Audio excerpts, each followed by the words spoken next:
আজি দুপৰীয়া সাজ আলহীৰ কাৰণে। তোমাৰ কথা ভাবিলেই জানা জোনাক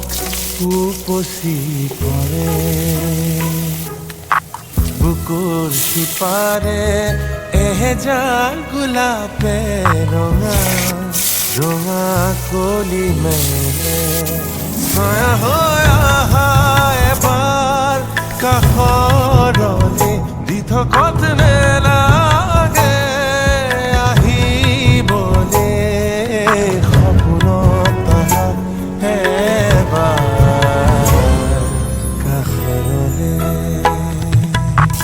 তোমাৰ কথা ভাবিলেই জানা জোনাক উপচি পৰে বুকুৰ সিপাৰে